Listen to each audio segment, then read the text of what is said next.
నమస్తే పెద్దాయన, ఏం పేరు? నమస్తే, నా పేరు శ్యామలయ్య గౌడ్. శ్యామలయ్య గౌడ్, ఎక్కడి నుంచి వచ్చారు? మాది కోడంగల్ దగ్గర బొమ్మరస్పేట్ మండలం, రేగడ్ మైలారం గ్రామం. సంవత్సరం కాంగ్రెస్ పరిపాలన చూశారు కదా, ఎలా అనిపిస్తుంది? చాలా ఘోరంగా ఉన్నది. కేసీఆర్ ప్రభుత్వమే ధ్యాస వస్తున్నది. కేసీఆర్ ప్రభుత్వంలో మాకు అన్ని విధాల్లో ఉండే, ఇప్పుడేమో ఏడ్చేటి ఒక్కటే తక్కువ ఉన్నది, అంతకంటే ఎక్కువేం లేదు, అన్ని ఇబ్బందులే. పచ్చబద్దాలు చదువుతున్నావుగా, బ్రహ్మాండం చేస్తున్నారు. ఏం బ్రహ్మాండం చేస్తున్నారు? విజయోత్సవాలు కూడా జరుపుకున్నారు కదా. మాటల కాడికే ఉన్నది కానీ చేతలలో ఒక గంప తట్టు గంప మన్ను కూడా వేయలేడు. నువ్వే సామాన్యుడివా, టీఆర్ఎస్ అభిమానివా? టీఆర్ఎస్ అభిమాని కాకుండా అని కూడా అందరికి అవసరమయ్యే పని చేస్తూనే లేడు ఆయన. కాంగ్రెస్ ప్రభుత్వము ఇందిరమ్మ అప్పుడు గరీబ్ హఠావో అన్నది కానీ ఇప్పుడు గరీబులనే ముంచుతున్నది, గరీబులను ముంచుతున్నది. ఇప్పుడు కేసీఆర్ కట్టిన బిల్డింగ్లలో వీళ్ళు వచ్చి టెంకాయలు కొడుతున్నారు, చేస్తున్నారు కానీ ఒక్క పని కూడా చేయలేదు ఇంతవరకు. ఎలాంటి పని లేదు, ఏం లేదు. ఊకే నమూనాకు ఏదో ఒకటి చెప్తున్నాడు, మందిని మోసం చేస్తున్నాడు. మంది అందరు తిరగబడుతున్నారు, ఉల్టా అయిపోతున్నారు. ఎక్కడ పోతే ధర్నాలు. మాకు రైతు బంధు లేదు, రైతు బీమా లేదు, మరి సన్నోట్లకు బోనస్ అన్నాడు, అవి లేవు. ఏం ఎలాంటి అభివృద్ధి లేదు, ఏమి రైతులకు ఎలాంటి ప్రయోజనం లేదు. కళ్యాణ లక్ష్మి షాది తులం బంగారం అన్నాడు, తులం బంగారం ఒక్కరికి కూడా ఇవ్వలేడు. 6 నెలలను ఇస్తా, 3 నెలలను ఇస్తా, ఇట్లా పోయి ఇట్లా వచ్చి తెచ్చుకోండి అన్నాడు. మరి ఏం చెప్పిండు? ఏం చెప్పిన మాటలు ఉన్నాయి కానీ ఒకటి కూడా చేయలేడు. అసలు ముఖ్యంగా వాడిని జైలు వేయాలి. వాడు దొంగముడా కొడుకు, చెప్పిన మాట తప్పిండు కాబట్టి వాడు రేవంత్ రెడ్డి కానీ జైలు వేయాలి.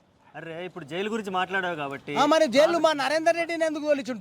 దొంగతనం చేసింది వాడు, మళ్ళీ మా నరేందర్ రెడ్డిని జైలు వేస్తున్నాడు దొంగ. రైతులకు మాకు ఇబ్బంది అవుతుంటే నరేందర్ రెడ్డి మాకు సపోర్ట్. జైల్లో పెట్టడానికి ఎలా అనిపించింది? రైతులను జైల్లో పెట్టినంటే రైతులు ఏమన్నా దొంగతనం చేసిండ్రు? 6 నెలలు కష్టపడి, కష్టము వాళ్ళకి విపరీతమైన పిల్లలు వాళ్ళ స్కూళ్ళ కోసము ఎంత గోస పడుతున్నారు.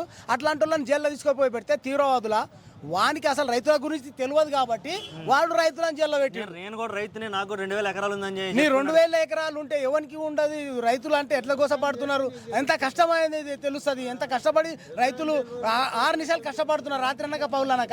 అట్లాంటప్పుడు వాళ్ళని తీసుకుపోయి పెడితే వాళ్ళ సంసారాలు ఏమవుతాయి? నువ్వు రైతులకు మేలు చేస్తావు, మేలు చేస్తే ఏం మేలు చేస్తున్నావు? ఇవాళ ఏం దేశద్రోహులా? దొంగతనం చేసినరా? జైల్లో పెట్టడానికి నీకేం అవసరం ఉండదు, జైల్లో పెట్టేటంత అవసరమే ఉండదు. జైల్లో పెట్టడానికి వాళ్ళు దొంగతనం చేసినరా? వాళ్ళ భూములు, నా భూమి నా సొంత భూమి, నన్ను ఒకటి వచ్చి కొడతాడు, నన్ను ఎట్లా కొడతాడు అని వాడిని అంటాం. అదే వాళ్ళు 6 నెలల నుంచి, ఏడాది నుంచి వద్దురా బాబు మా భూములు మేము చేసుకొని బతుకుతామని వాని దగ్గర కూడా, వాని అన్న దగ్గర కూడా పోయినరు. వాని అన్న దగ్గర పోయి వాని అందరికీ చెప్తే కూడా కొడుకులు పట్టించుకునకుండా ఏదో కేసు వేసి ఇరికితామని చెప్పి ఈ విధంగా దొంగ కేసులు పెట్టి దొంగతనం చేసి, ఎప్పుడైనా ధర్మమే గెలుస్తుంది, నిజాయితీ నీతే గెలుస్తుంది. ఇట్లాంటి దొంగల ప్రభుత్వము చెప్పులు తీసుకొని కొడతారు. ఓకే, ఇప్పుడు చూడబోతే రాష్ట్రంలో అనేక మార్పులు జరిగాయి. ఈ మార్పుల్లో భాగంగా రాష్ట్ర గీతాన్ని మార్చడం, తెలంగాణ తల్లి విగ్రహాన్ని మార్చడం, రాష్ట్ర చిహ్నాన్ని కూడా మారుద్దాం అనుకున్నారు కానీ కొత్తలు. ఈ మార్పులన్నీ చూస్తుంటే నీకు ఎలా అనిపిస్తుంది? దొంగల రాజ్యంలో దొంగలకు దొంగలే సపోర్ట్ చేస్తారు. వాని దొంగ బుద్ధి ఉంది కాబట్టి దొంగ ముచ్చట్లే మాట్లాడుతున్నాడు, దొంగ కథలు వేస్తున్నాడు. కానీ ఒరిజినల్గా అవసరం ఏది ఉన్నది అది పెట్టాలి. ఇప్పుడు తెలంగాణ తల్లి విగ్రహం లోపల మన బతుకమ్మ తర్వాత అవన్నీ ఉంటాయి. మరి ఇట్లా చేతి గుర్తు పెట్టిండు ఆయన. చేతి గుర్తు పెడితే మరి వాళ్ళ ఇందిరాగాంధీ లేకుంటే కాంగ్రెస్ విగ్రహం అవుతున్నది. మరి అందరికీ అవసరం అయ్యేది పెట్టాలి కానీ వానికి అవసరం అయ్యేదే నా ఒక్కని గురించి అంటే పబ్లిక్ నీకు అవసరం లేదన్నట్ల, జనాలు నీకు అవసరం లేదన్నట్ల. కాబట్టి అట్లాంటివి చేయడం మాకు ఎవరికి ఒప్పది. వాళ్ళ పార్టీ వాళ్ళు వానికి ఓటేసిన వాళ్ళు కూడా వీనికి ఎక్కడేస్తాం రా బాబు, మాకు ఇంత గోస అవుతున్నది, వచ్చే పైసలు అకౌంట్లో పడుతుండే, బ్యాంకులో పోయి తీసుకుంటుంటే పైసలు లేవు, 2 సంవత్సరాల ఇప్పుడు ఇంత 2 సార్లు పడుతుండే 6 నెలలకు ఒకసారి. మరి ఇంతవరకు కూడా రైతు బంధు లేదు, రైతు బీమా లేదు, పంట మింగిండు. ఇప్పటికీ కూడా ఏ పైసలు వస్తలేవు, ఏం వస్తలేవు, అన్ని ఇబ్బందులే ఉన్నాయి.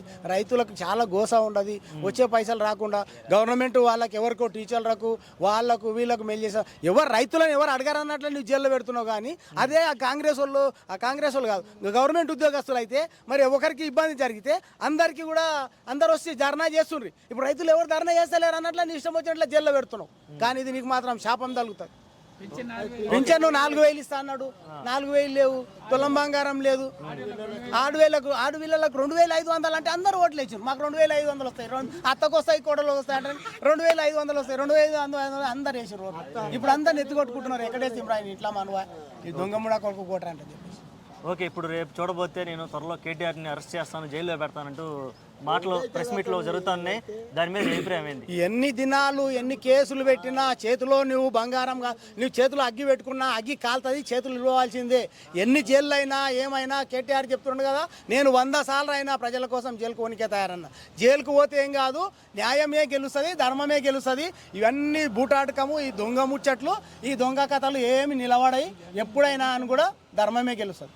ఓకే, ఇప్పుడు కేసీఆర్ గారిని తీసుకుంటే తెలంగాణ రాష్ట్రం కోసం ఆయన నిరాహార దీక్ష చేసి రాష్ట్రాన్ని సాధించుకున్నారు.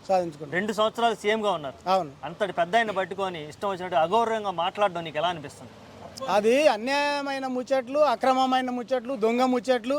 ఒక పెద్ద మనిషిని సూర్యుని మీద ఉమ్మిస్తే ఆ ఉమ్ము మన మీదే పడుతుంది.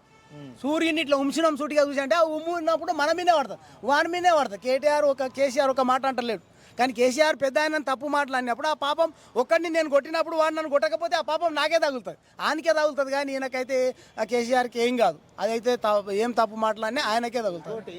ఓకే, సడన్ గా హైడ్రా తీసుకొచ్చి టప ఇల్లు కూల్చేశారు సిటీలో. ఏ ముఖ్యమంత్రి చేయనటువంటి కొంతమంది దొంగ పనులు చేసి పేరు పెద్దగా చేసుకుంటారు, కొంతమంది మంచి పనులు చేసి పేరు సంపాదించుకుంటారు. ఈయన అన్ని తప్పుడు మాటలే. ఎవరైనా ముఖ్యమంత్రి మనం చూస్తున్నాం, ఇప్పుడు నా ఏజ్ 58 సంవత్సరాలు, ఇంతవరకు ఏ ముఖ్యమంత్రి కూడా కూల్చిన దాఖలాలు మేమైతే వినలేదు. మరి ఈయననే కూల్చుతున్నాడు అంటే ఈయనకు మరి ఎట్లాంటి బుద్ధి వస్తున్నదో, ఆ భగవంతుడు ఏం చేస్తున్నాడో. అక్కడ పక్కల మా దగ్గర దామగుండము అడవి లోపల 12 లక్షల చెట్లను నరుకుతున్నారు. ఈ రోజు ఒక చెట్టు పెట్టాలంటే ఒక చెట్టు నుంచి కొన్ని లక్షల ఆక్సిజన్ వస్తున్నది. అట్లాంటి చెట్లను నరికినప్పుడు నీవు ఏం చేస్తే ఏం లాభము? కాబట్టి ఇవన్నీ ఆయన తీసుకునేటువంటి నిర్ణయాలు మంచివి కావు. మంచి నిర్ణయాలు తీసుకుంటేనే ప్రజలకు మేలు జరుగుతుంది, ప్రజల యొక్క దీవెన ఉంటుంది. కాకపోతే నీకు ప్రజల దీవెన లేదు కదా, ప్రజల శాపం తగులుతుంది. శాపం తగిలి నీ కాంగ్రెస్ కాదు కదా, నీవు కాదు కానీ కాంగ్రెసే మునిగిపోతుంది. ప్రజాభవనాన్ని పెట్టాను, సమస్యలు తీరుస్తాను, ప్రజలందరూ రండి, క్యూ కట్టండి, మా ఎమ్మెల్యేలు ఉంచుతాను, మా ఎంపీలు ఉంచుతాను ఇక్కడ అన్నారు. దాన్ని ఊసేది ఎత్తట్లేదైంది అసలుకి. ఫస్ట్ లోపల మందిని మభ్య పెట్టేటందుకు ఏదో ఒక వారము 2 నెలలు ఒక నెల చేసిండు. ఆ తర్వాత ఏమి చేసుడు లేదు. ఆయన నుంచి కాదు, ఆయనకు పరిపాలన చేయాలనుకుంటే అట్లాంటి దక్షత ఉన్నోళ్ళకే పరిపాలన చేయడానికి అవుతుంది. ఆయన ఎక్కడ సుధరాయించక ఏమో చేస్తున్నాడు కానీ మాకైతే ఎలాంటి మంచిగా ఇదైతే మంచిగా కనబడతలేదు. ఈ ప్రభుత్వం గురించి మంచిగా అనిపిస్తలేదు. ఊకో ముఖ్యమంత్రి పదం అంటే ఏం లేదు, గుంపు మేస్త్రి పనే కదా, నా ఈజీగా చేసేస్తాను అన్నాడు కదా. చేస్తే మళ్ళీ ఎవరు ప్రజలకు ఇంత ఇబ్బందులు పెడతారా? ప్రజలకు మేలు జరగాలి కానీ ప్రజలకు మేలు అయ్యే పని ఉండాలి. ఆ గుంపు మేస్త్రి పని కూడా కనపడతలేదు. గుంపు మేస్త్రి పని లేదు, ప్రజలకు ఇబ్బంది పెట్టే పని ఉండదు, ప్రజలను కష్టపెట్టే పని ఉండదు. కానీ మేస్త్రి పని కూడా లేదు. మేస్త్రి అంటే కూడా అందరినీ తను ఉండోళ్ళు అందరినీ చూసుకున్నాలి. మరి అట్లాంటి వ్యవస్థ కూడా లేదు. కూలగొట్టుడు, చేసుడు, కట్టుడు.